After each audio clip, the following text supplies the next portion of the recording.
Hello and welcome. Now, you are now looking at Amazon Prime Video Direct. And Prime Video Direct is a platform designed to help content creators reach their targeted audience on the Amazon website. And while Amazon is known primarily for consumer goods as well as consumer video, you can also find targeted business content. For example, if you were to go to Amazon.com and you were to type in the words WordPress membership, as you can see, and then you click the search button, what you'd find at the very top in the first result is you'd see an Amazon Prime Video. So to introduce this concept, let's click inside of this result. What you'll notice is that an individual with a Prime account can watch the video for free, or an individual without the Prime account can watch the video with advertising. That person also has the opportunity to purchase the video. And the creator can add multiple videos to this title. And for their activity, those who create videos and upload them to Amazon are paid royalties for those who watch their videos. Now in this course, we will review the policy guidelines when it comes to content because they'll be very important to your being able to upload titles that will be of interest while yet maintaining consistent production. So in the next video, we'll start the process by looking at the royalty information so that you can determine how you want to create videos and how consistently you want to maintain them on the Amazon Video Direct platform. We'll then walk through the account setup process. We'll then go over the minimum equipment necessary in order to start creating videos. We'll then very quickly determine whether or not there are titles in your chosen market or niche for information. We will then work through the content creation process. So with that, we're now ready to get started working with Amazon Video Direct. Okay, so with that, thanks, and I will see you in another video. Hello and welcome. You are now looking at the inside of Amazon Prime Video Direct. And you'll notice that if you go to the support link, that you'll pull open a side menu here. You're going to then click Get Started, and then you'll want to click on Royalty Information. And you're going to see a schedule of information here. And so now we'll discuss royalties and compensation. Now, you are going to be paid monthly based on a number of different activities altogether. First, you're going to be paid video purchases and rentals. It happens you'll be paid 50% of the net revenues of purchases and rentals. Now customers can buy episodes or seasons, and then any episodes that they purchase, if they decide to purchase a season later, it'll count toward their actual purchase. They'll get the entire season at a discount. And if you go to Prime Video and you type in a title that you're likely to find, for example, we typed in WordPress, you'll see the different classifications here. You'll see that someone can watch an episode, they can buy the entire season, or they can watch an episode free with ads, or they can buy outright.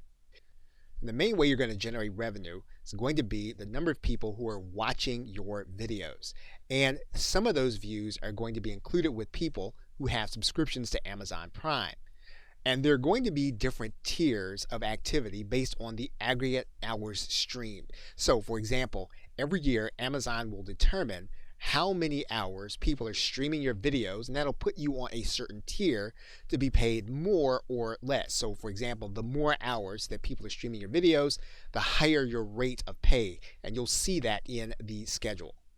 Now once your tier is determined, then you'll be paid based on the number of hours actually streamed. So you'll have a tier, and then you'll have streaming that will take place. And again, the higher your tier, the higher the rate of pay. You're also going to be paid 55% of the net advertising revenue of individuals who've chosen to watch videos free but to have ads associated with them. You'll also be paid 55% of net monthly revenues of individuals who are watching your videos through Amazon channels. When that happens, payments are going to be issued 90 days after the end of the month after the activity occurs.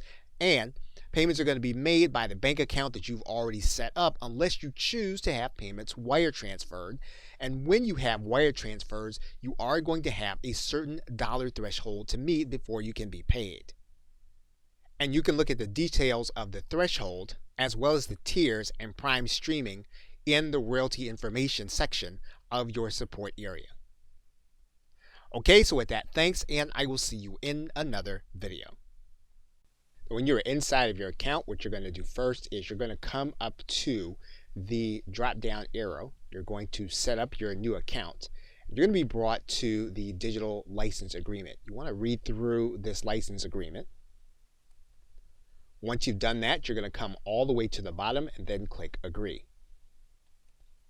You're then going to want to set up your administrator profile. And you can set up a second administrator who can serve as a backup. Once you've done that, you'll click Save and Continue. Amazon will then have you set up a bank account in order to set up your account. Once you enter in the information, you can then click Save. You can also add in a second bank account if that is what you prefer. You'll then be asked to create tax information, so you'll need to click this link. Once your tax information is validated, you'll then click Exit Interview. Once you've done that, your account will then be set up and you are ready then to begin uploading videos. Okay, so with that, thanks, and I will see you in another video. Welcome back. Now, if you started the process with Prime Video Direct, you've probably already set up a brand, you've probably already set up a bank account. Now, there's quite possible that you may want to work with an individual that you want to have assist you with your account. However, you don't want them to have all information on all of your videos. And if that's the case, you can go to the top menu here, and a little bit of this is blurred out, but you're going to go to this drop down menu, and then you're going to click Create Another Account. What you're going to notice right away is that this is the same license agreement that you agreed to when you set up your account initially. And what you can do then is then agree to this once more for the new account. Now, the individual that's going to be set up with this account is going to be the administrator, or you are going to administrate the account also. And you'll notice here that you're going to have to go through this same process, setting up the business account, setting up your payments, and then submitting your tax information. And what this does is it allows you to set up different information for videos that you're going to be creating under a different address and different company profile. And this separate brand will have its own dashboard, its own videos, own landing pages, and everything separate. Okay, so with that, thanks, and I will see you in another video.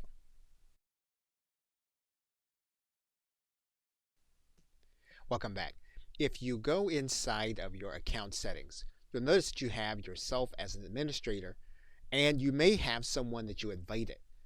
You can invite other individuals in order to help you manage the account. In order to do that, you're going to click Invite Users. You're going to write in the individual's name and email address. And once you've entered that individual's name, you're going to select a role for them. Now, you can make for them a custom role, you can make for them an administrator role, or you can make it so they can look at your account only. Now, for the sake of this video, we're going to choose a custom role, and then we're going to determine what we want them to see. And in this case, we're giving the individual access to the ability to add, modify, and publish video titles so that they can help us to manage the account. We're not going to give them access to sales reports.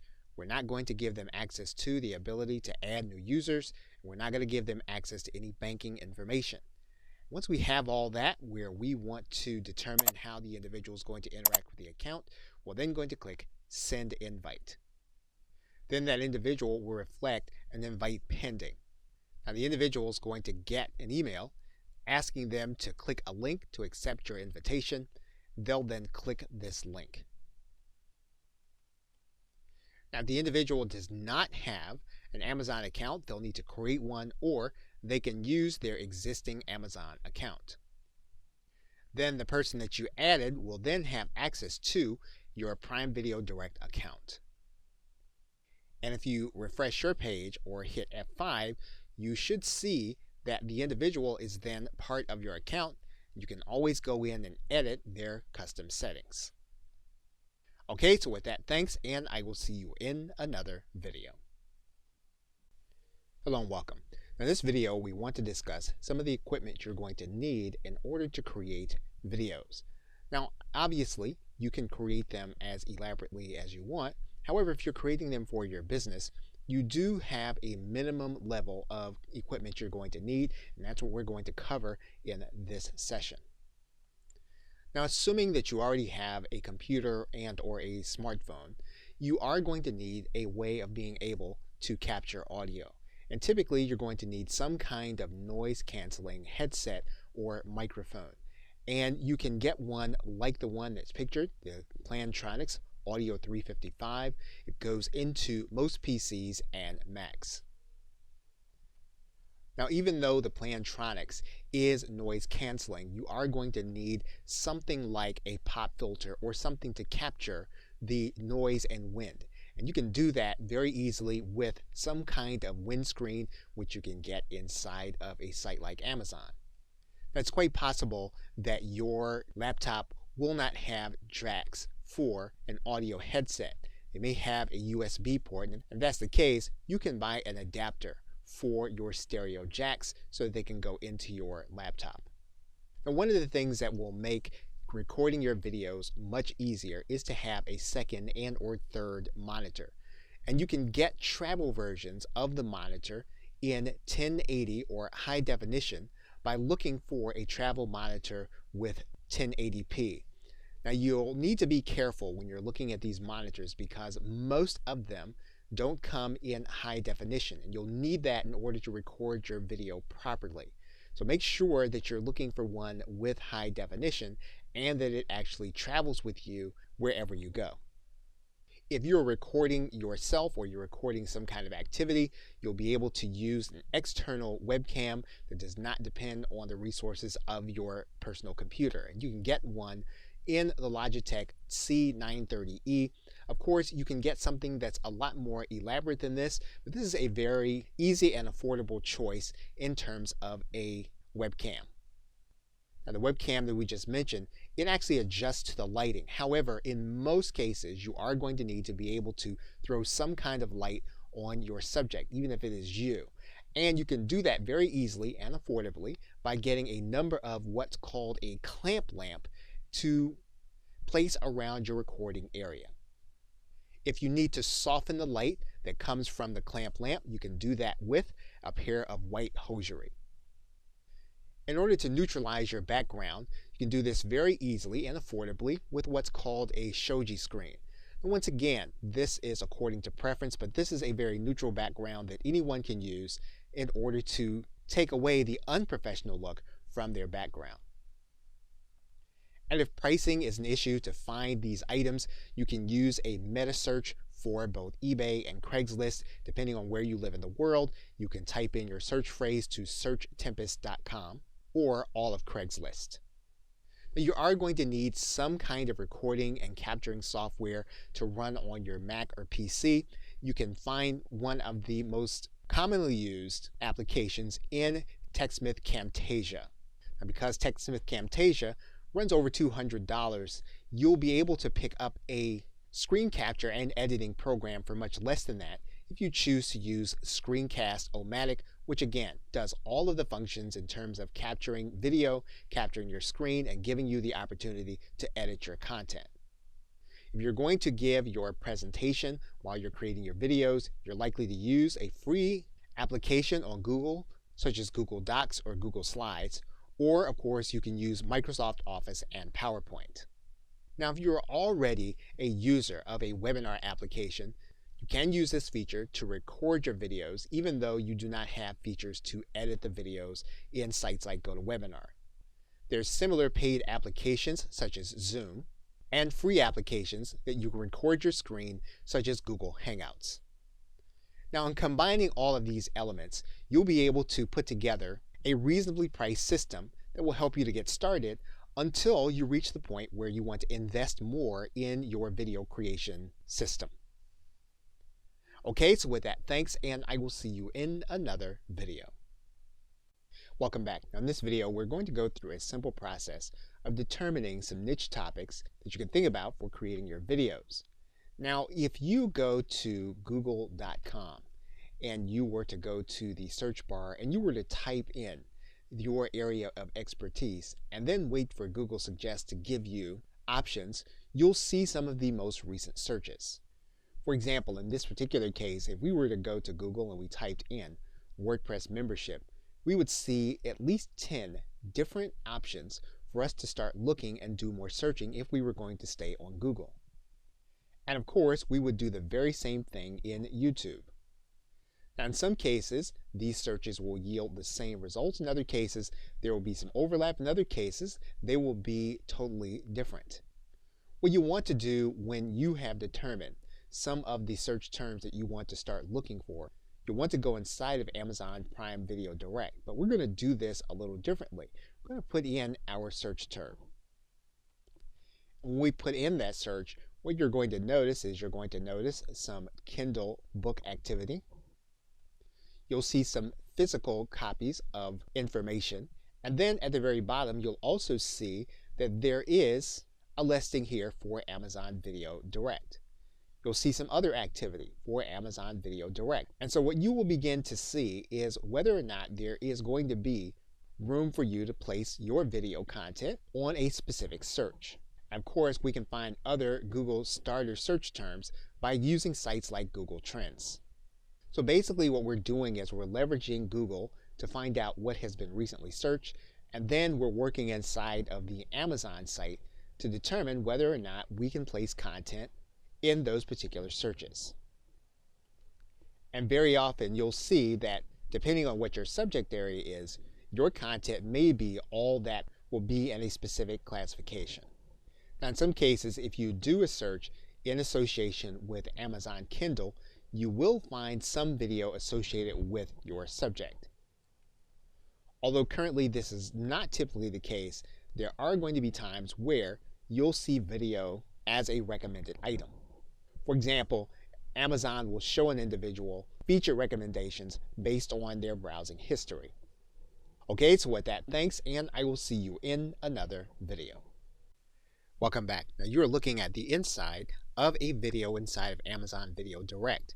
And you'll notice that this is a video all by itself and that there are no seasons attached to it. This is one of the ways that you can create content for Amazon Video Direct. You can create a video as what's called a standalone video. And so we'll briefly discuss standalone titles. There are three primary ways to publish in Amazon Video Direct. You can publish as a standalone title, as we've just seen. You can publish as a series, and you can publish as a channel. Now the standalone title is, as it says, it's one volume or one video. And typically, if you think of it in terms of a featured movie that you might see at a theater, that is a standalone. It doesn't require you to see anything before or after it to get the maximum benefit or enjoyment from the video. So you can create a video with the intention that it would be viewed as one unit, and so that people would not have to see anything else to get the maximum benefit. And if you were communicating one idea or one event, this would be how you would use the standalone title. Now here's something that will be mentioned later and is important to note. You want to keep your audience in mind when you create video, in particular a standalone title. You will have viewers rating your video, and that will really determine how others see you. So you don't want to do it without thought. You don't want to leave a standalone title available on your account if it's not the best way to communicate the information that you're trying to get across. Okay, so with that, thanks, and I will see you in another video. Welcome back. Now, one of the other ways to arrange your content will be in terms of episodes and seasons. As you can see here in this particular title, you can see that there are 10 seasons, and you can get access to them inside of Amazon. There are also episodes inside of each season. So if we change this season to a particular one, all the episodes then change. This gives you the opportunity to do a different kind of information video while arranging it all under one title. Now you can also arrange your content by channel. And as you can see here, there are a number of companies that already have channels where they have all of their content. Now there are some specific parameters, and we will go over that right now. So in this session, we'll discuss episodes and channels. So in addition to creating a standalone title, you can also create what's called an episodic title. And in this case, a title can have multiple episodes, which is also a series, or multiple seasons, as you can see.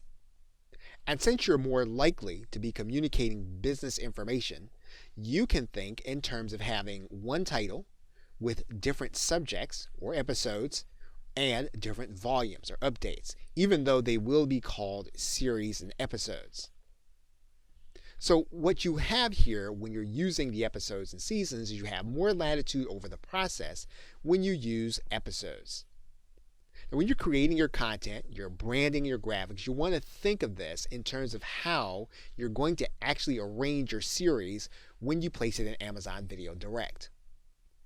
Now, with respect to channels, they are available when you have a minimum of 200 standalone titles or 50 seasons available for a minimum of 18 months. That's quite a bit of content, but it may be something that you want to build toward.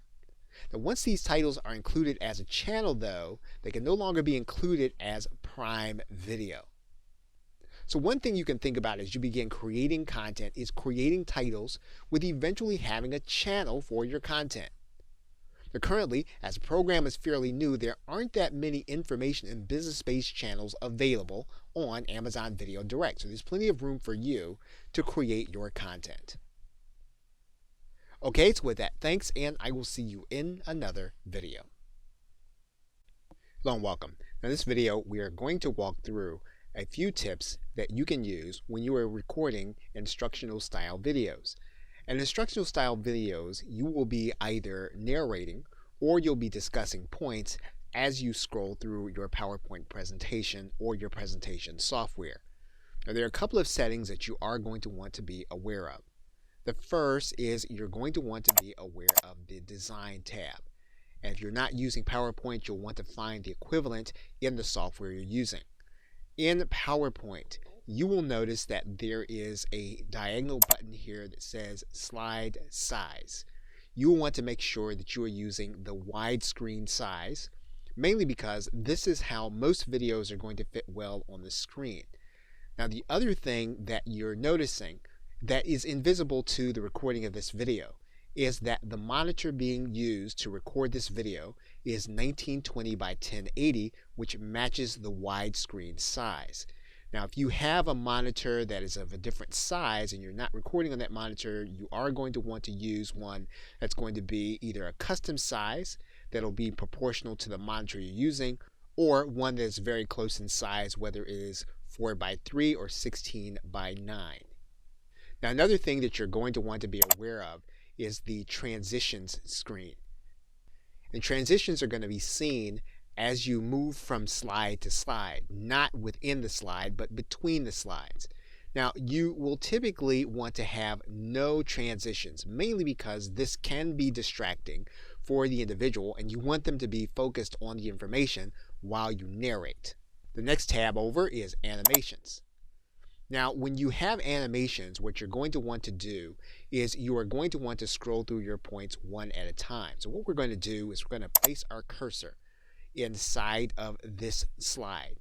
And what you'll notice is that when we set our animations, we need to place our cursor next to one of the lines, and then we'll need to decide what our animation is. For example, we can use any of these animations. In general, you want to try to keep your animation as unobtrusive as possible. So you don't want to have something that's going to be a distraction. Now, in this case, what we're going to do is we're going to use the float in animation. And you'll notice that these points float in one at a time. Now, it's quite possible that you may not want your points to float in all together in one section. So, for example, you'll notice that with line 1, you'll notice that there is a number 1. So this means that this will come one at a time. You'll notice that the number 2, though, coincides with both this point and 3 subpoints with it. And so how does that appear on screen? In order to illustrate that, we can just go to the slideshow, go to from the current slide, and we can see that all of these points go with the subpoints. And that may not be the way you want to do it. You may want to have it so that each subpoint comes one after the other. So if that's the case, we're going to hit the escape button. And what we're going to do is to go back to the animations, and we're going to place our cursor at the first subpoint. And when we do that, what you're going to notice is that we're going to go over to this Start tab, and we're going to use the tab that says On Click. When we click that, here's what you're going to notice. You're going to notice that the numbers have changed from 2, 2, 2, 2 to 2, 3, 4, 5, and then 6. And that means then that 3 will come after 2, and they'll all come one at a time. So, for example, if we go back to the slideshow, and we click the current slide, and we tab through, what we're going to notice now is that our points come one at a time. So to go back to the screen now, we're going to hit the escape button to go back to the slide. Now, it's quite possible also that we may want to use notes with our presentation. And if that's the case, we can go to the view screen. We can then go to this view that says Notes page. What you're going to notice is that there are two parts of our presentation now, and we can write in our notes for this slide. So if we want to narrate the slide, or we want to be aware of something while we are talking through the points, we can write notes in this area. This can be especially handy if we are using this as a handout, or if we are using this in a presentation. And in the next video, we'll show you how notes written on this slide can help you when you're doing an actual presentation. So to that end, we're going to write in some text here. And so in the next video, we'll explore this, where we've gone to this slide for Amazon Video Direct royalties, and we've written in the text, paid monthly, 90 days, and 55%. And you'll see now how this will help us when we are creating instructional style videos and we're recording. Okay, so with that, thanks, and I will see you in another video. Welcome back. We are picking it up in this video from the point at which we wrote in notes for our presentation while we're recording a video. And so what we're going to do now is we're going to go back to our normal screen by clicking this normal link. It takes us back to the normal PowerPoint presentation screen. And what we're going to do now is we're going to go to the Slideshow tab. When we go to the Slideshow tab, we want to make sure that this box is ticked, and that is Use Presenter View. That Use Presenter View is going to help us, especially if we have two monitors. So what we're going to do is we're going to go to the slide that we're going to start narrating. And in this case, we're going to assume that this slide, the one Amazon Video Direct royalties, is the one that we're going to be narrating in our actual video. So before we start the presentation, what we're going to do is we're going to click this button that says From Current Slide. And that actually starts the PowerPoint presentation from this slide at the very beginning. So we click this button. What you're going to notice is that we're ready to start scrolling through our points. Now what we're going to do is we're going to switch between the view where we're recording, or we would be recording, and we're going to switch it to the presenter view that we just talked about. Now this presenter view is going to help us, especially if we have two screens. And you'll notice right here in the notes section that there are our notes. It's a paid monthly, 90 days, and 55%. So if we wanted to make sure that we mention these things during our presentation, they would be visible to us on our second screen.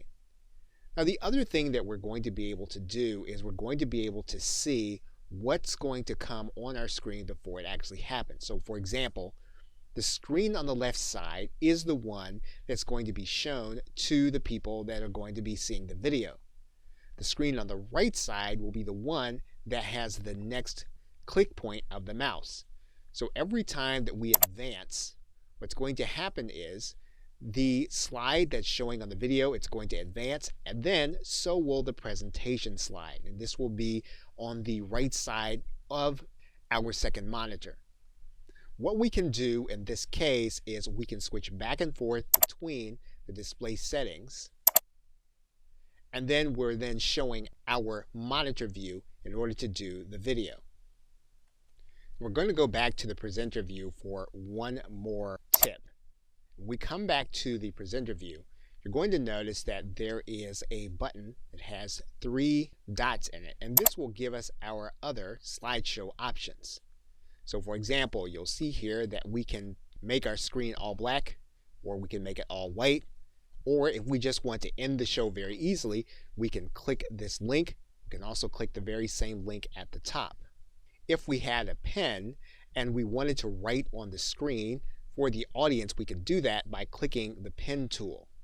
And you can see that here just by us being able to write in on top of the slide. Now, this is very difficult to do in an orderly fashion, so you'll want to make sure that either you have a pen pad or you have a tablet where you have control over the pen, that you know how to make it look legible. Now, in order to switch back, what we're going to do, we're going to switch back to the presenter view so you can see how we're going to do this. All you'll need to do then is to go back to your pen, and then you're going to make sure that you erase the ink on all the slide, and then your slide goes back to normal. So now I'm going to switch back to our PowerPoint view. And those are some ways that you can have additional control over your PowerPoint presentation while you're recording the video, so that you can add to the variety that your viewers are seeing. Okay, so with that, thanks, and I will see you in another video. Welcome back. Now, when you're recording demonstration style videos and you are displaying what is on your screen for the people who are watching your video, there are a couple of things that you will want. One of the first things you'll want to do is you'll want to make sure that you're using the highest resolution possible on the screen where you're going to be displaying your demo and narration. So for example, you'll notice here that for this monitor where we're recording the video, the resolution is 1920 by 1080, which is considered to be HD. If possible, that's the resolution that you'll want to use, or at minimum, you'll want to use 1280 by 720. Now, when you are demonstrating content on the web, one distraction that routinely happens to video creators is they show the address bar, and sometimes they even show typing. If you can avoid doing that, one of the ways that you can accomplish this is to set up any tabs that you're going to open before you start recording. So for example, we're going to open up 5 tabs. So you'll notice that we have open Amazon, Google, Facebook, and YouTube. One of the ways that we can record this is we can record this by going to our browser and hitting the F11 key, which will take us to full screen mode. What that does is that eliminates the address bar, and you can demonstrate your screen without your viewer seeing it. And one of the other things that you can do while you're using this mode is you can switch back and forth between tabs by hitting the Control and the Tab key. And you can move between screens. Control then Tab. You move to the Google screen, Control then Tab. You can move to the next, which is the Facebook screen, Control then Tab, and we move back to the screen where we started. We can also tab through pages while we're in full screen mode. So for example, if we click a link and we go to some other pages, what we'll need to do now if we want to go backwards is we'll hit the Alt key and then we'll hit the left arrow, and that'll take us back one screen. We'll hit the Alt key and the left arrow, that'll take us back another screen. We'll click the Alt key and the left arrow, and that'll take us back to the very beginning. If we click the Alt key and then the right arrow key, that'll take us forward. We'll do it again, and that'll take us forward one more screen. If we want the address bar to appear again, we can click F11, and then our screen reflects the fact that the address bar is now visible. Now in the next video, we'll go through a few more tips that you'll need to record your demonstration style video. Okay, so with that, thanks, and I'll see you in another video. Welcome back. Now in this video, we're going to take a look at the recording toolbar. And to do that, we're going to open up our recording bar. And you'll notice that this is an active bar. So in other words, this is reflecting what is being recorded right now for this video. Now, where you're going to want to look going to be in this Tools menu, and you're going to want to do this before you start the video. We're going to click Tools, and you'll notice that the Options key is grayed out. Now, you're now looking at a screenshot of the Options tab. And what you're going to notice is that there is a section here for inputs, and there's a section here for hotkeys. You want to make sure that you know what's in the hotkey section. Now, what you can do with these hotkeys is you can make it so that all you'll need to do is to hit a particular button when you want to affect some kind of major change while you're recording. And in particular, while you're doing the recording, you may often need to pause. Maybe you need to collect your thoughts. Maybe you need to change direction in the presentation. And you want to be able to do this in an easy to remember way. So you can set up your pause key and the recording will stop while you collect your thoughts. And when you hit F9 again, the recording will start again. So you don't have to start all over again when you think you might have made a mistake. You can stop the recording by setting up your stop hotkey.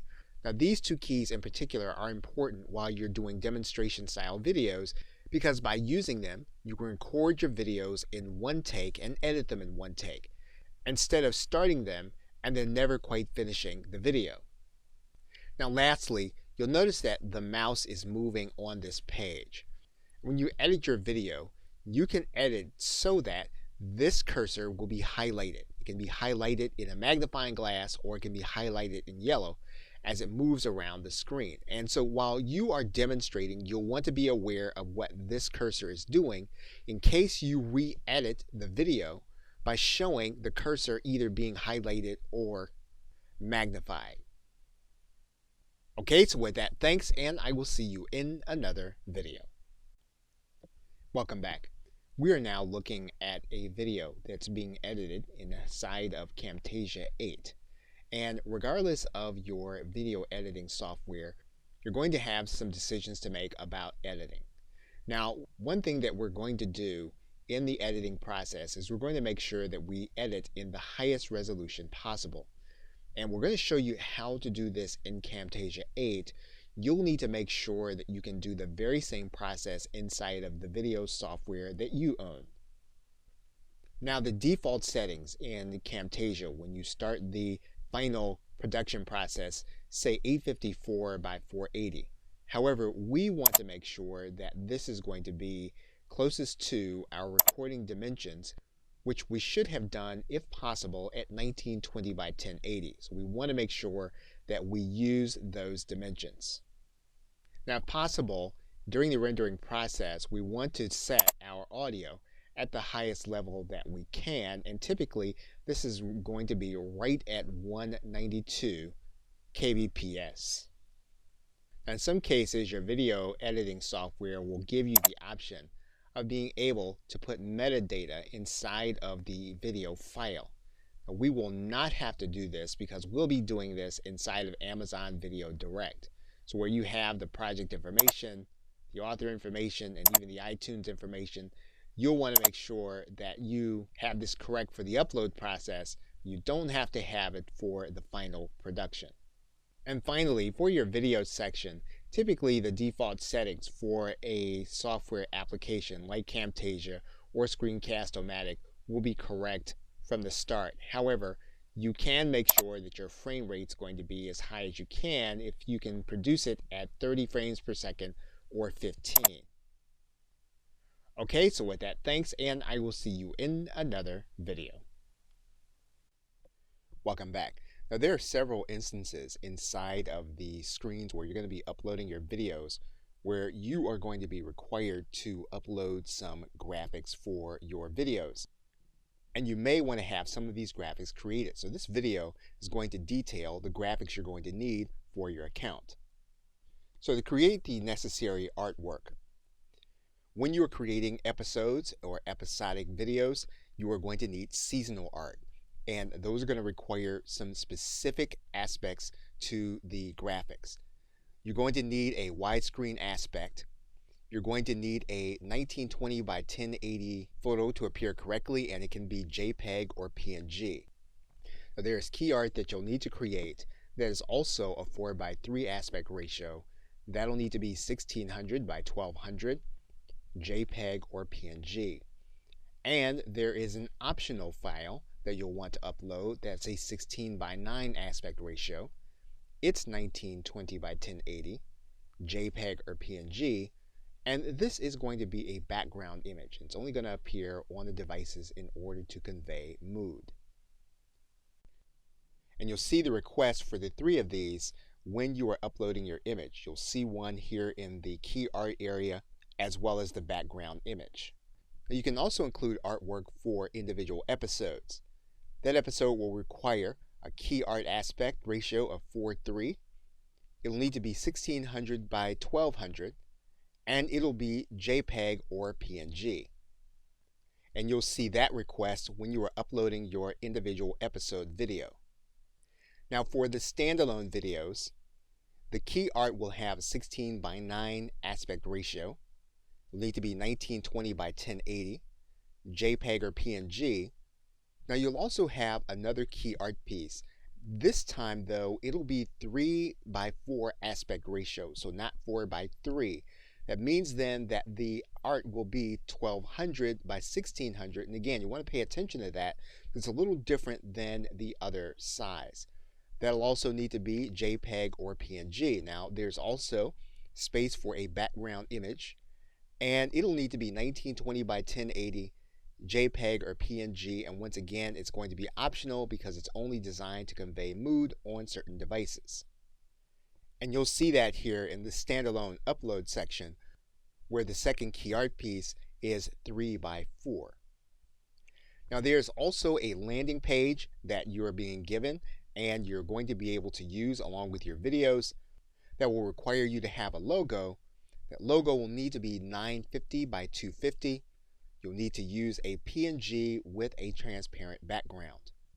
You're also going to have a background image that will need to be 3000 by 600, as well as another background image which is 1920 by 720. So one question is, well, how will you create the designs? Now, what you can do is you can hire out the base design. You can hire those designs out on Fiverr or the Warrior Forum in the Warriors for Hire section. Now, when you do hire out these graphics, you want to make sure that you ask for the PSD file. In some cases, the designer may ask you for additional funds to do that, and it's actually going to be worth it for you to get those PSD files because you will then be able to adapt them and brand them for future designs when you do more videos. And you'll be able to keep a consistent design across all of your videos. Now, to do this, you are going to need some graphic editing skill, not a lot, but a minimal amount, and you'll need some kind of graphics editing application, something like Photoshop or an equivalent one. Now, another way for you to create the designs is to manipulate existing designs. You can use private label rights content where you have PSD files or graphics already, and you can change those designs to reflect your videos. If you have some kind of graphic design software application, this will be fairly easy. What you'll need to do is you'll need to use the flat PSD graphic, and by using that graphic, you'll be able to manipulate the design for the different sizes. Of course, you can also use a design program like Canva where you can do the design yourself from scratch. And of course, you can always use a hybrid version of all of these methods.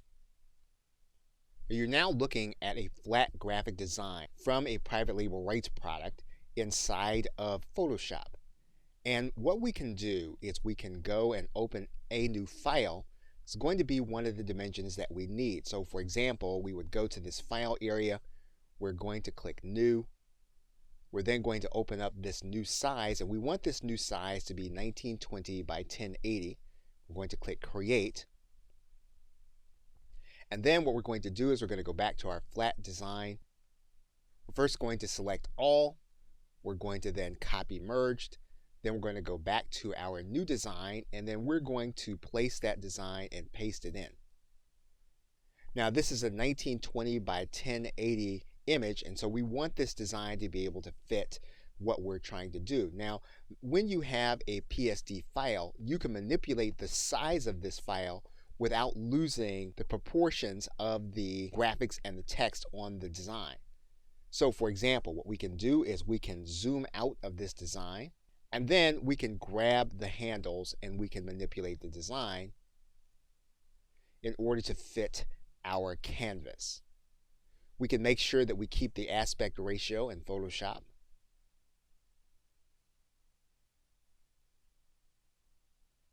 And once we have our design the way we want, all we're going to do is we're then going to click this button. We're going to apply the design, and you'll notice then that it'll actually clear up. We can then save this design as a new file, and we can save it as a new file in the format that we want. So if we want to use JPEG or we want to use PNG, we can do that. So again, if you know how to manipulate a design here, and you can actually go into the title and you know how to change the title and some of the letters and maybe even one of the images, this is an easy way to take a professional design and turn it into one for your videos. And it also demonstrates the fact that when you get a PSD file from the designer, all you'll need to do then is know how to manipulate that design so that you can begin placing it on all of your videos. Okay, so with that, thanks, and I will see you in another video. Welcome back. Now, whether you're creating an episodic video or a standalone title, you will be required by Amazon in order to place captions along with your video. So in order to do that, you are going to need a transcription of your video. Amazon does give recommendations for video captioning service or video transcription. And Amazon has its own transcription service called Amazon Transcribe, where you have a free tier, 60 minutes per month for 12 months. You will actually get an hour's worth of free transcription. And then afterward, the transcription is a small amount per second. Now, in order to use Amazon Transcribe, you are going to need to have an Amazon S3 account. And so if you have a file that's stored in Amazon S3, you'll be able to use that file along with Amazon Transcribe. Okay, so with that, thanks, and I will see you in another video. Hello and welcome. Now, this video, we are going to walk through the process of uploading a standalone video. So to do that, you're going to click your videos. What you're going to do then is you're going to add your standalone title, and you're going to write in a title, pick a category, and then select the language that you want your metadata to be in. Once you do that, you'll then click continue. Now you'll then want to write in your synopsis. Now you want to make sure that this synopsis does not have self-promotional details. You aren't going to be able to put URLs in here, so you do want this to reflect what your title is going to be about. Once you've done that, you're then going to click the category or genre, and when you click inside of the area, you're going to notice that there's going to be a drop-down menu, and you're going to be able to find the exact category that Amazon Video Direct wants you to place. You'll then choose your language, and then you'll choose a release date. You'll then want to choose a rating, and in some cases, you are not going to have a rating for your title. If that's the case, you're going to click suggested rating, is that the title is not officially rated. And you can then make your title available for all audiences. You're then going to upload the art that you created. Now, if you already have an Amazon S3 account and you have that artwork loaded on Amazon S3, you can copy the file from your Amazon S3 account over into Amazon Video Direct. However, if your file is on your hard drive, you can upload that file by clicking the Browse button. Once you have everything on the page that you want, you'll then click Save. Once you've saved this page, you'll then want to move to the cast and crew page. You'll want to write in the name of the creator as well as your crew member. Now, Amazon Video Direct is going to require that you have at least one crew member, and what you're going to do is you're going to write in the role of that individual. And then if you don't want to have a cast member, you can leave this out. Once you have all this information ready, you can then click Save.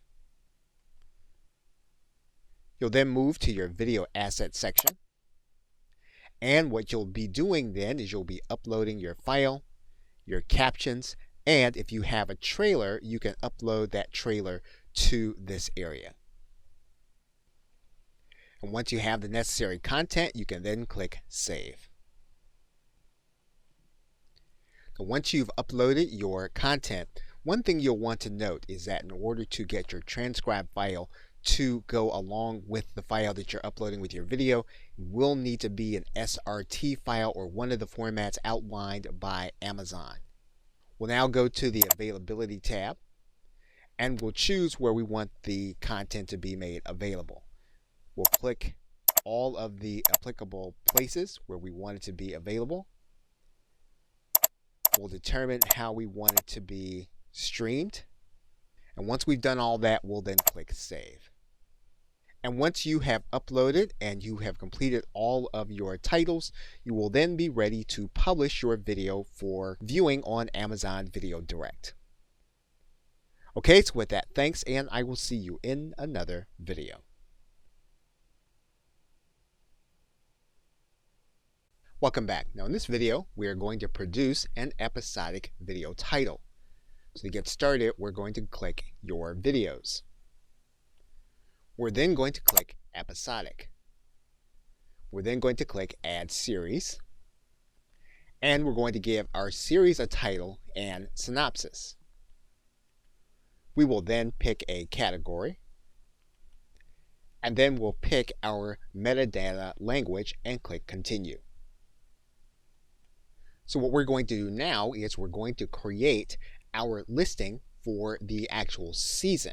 And we'll need to write in another synopsis for the season. We'll then click our genres.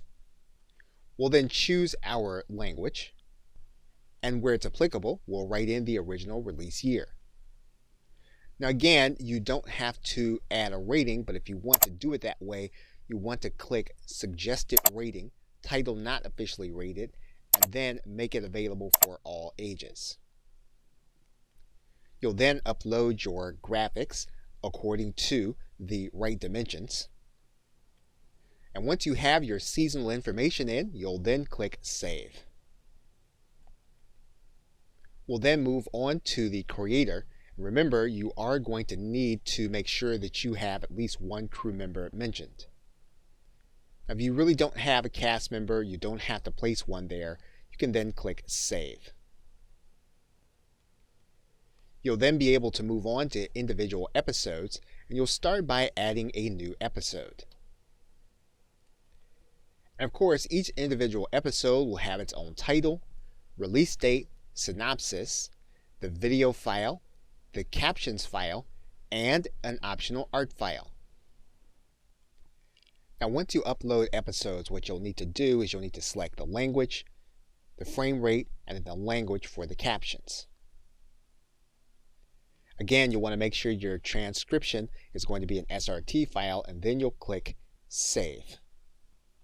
Amazon Video Direct will start the upload process for your video. You then want to go to your Availability tab. You want to make it available in the locations where you want it to be seen. And again, you can determine either base pricing or value pricing. Again, that's based on your preference. And once you've done that, you'll then click Save. And once you've completed all 4 sections, you are then ready to publish your video so that others can begin to watch on Amazon Video Direct. Okay, so with that, thanks, and I will see you in another video. Welcome back. Now, Amazon will give you the ability to customize your landing page for your videos. And so you can do that by clicking Landing Page. So what you'll want to do is you'll want to write in the name that you want to display to your customers. And you'll want to write in your custom URL. So you'll notice that the custom URL will start with amazon.com/v What you'll do is you'll write in what you want to appear after the URL. Once you've uploaded all your logos according to the dimensions that Amazon gives you, you're going to take note of how it's going to appear on the actual branding. Now, we've uploaded some dummy images, but you'll notice that the logo appears right in the middle of this preview, and then it appears right in the middle of this web preview, and then your background images appear in these areas.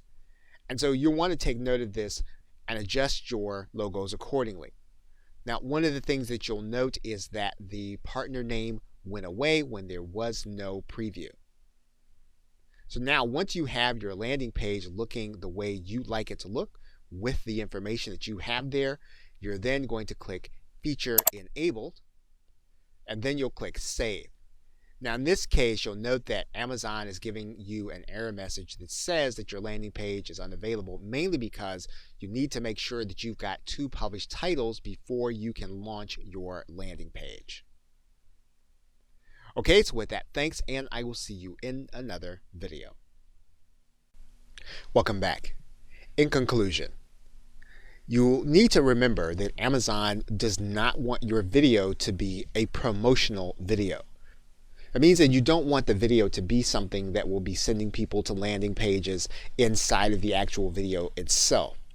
In addition to that, in the descriptions and the titles, those are not typically supposed to be promotional either. So there are other promotional methods, but you don't want to have this as part of the video or the description. Amazon does give you a landing page for your videos. So this is one of the promotional elements that Amazon does give you. And remember that you do get an amazon.com/V and any name that you designate. So even if right now you're not necessarily ready to create videos, one of the things you want to do is you want to go in and set up your account so that you can claim your name quickly.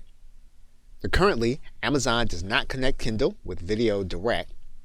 However, you will see similar subject matter appearing together on the page. So one of the things that you can test is if you have something in Kindle, you want to keep it very similar to something that you have in Amazon Video Direct to trigger suggestions for the actual customer. And one important thing to note is that Amazon does allow licensed content. That means that you do not have to originate the content. And it means that you can also use private label rights content. Now, that is said with caution. You can get a bad reputation in your reviews if your content is not considered to be robust enough for the customers. And you'll see the answer to this question in a recent inquiry to Amazon Video Direct. Okay, so with that, thanks, and I'll see you either in another video or in another course.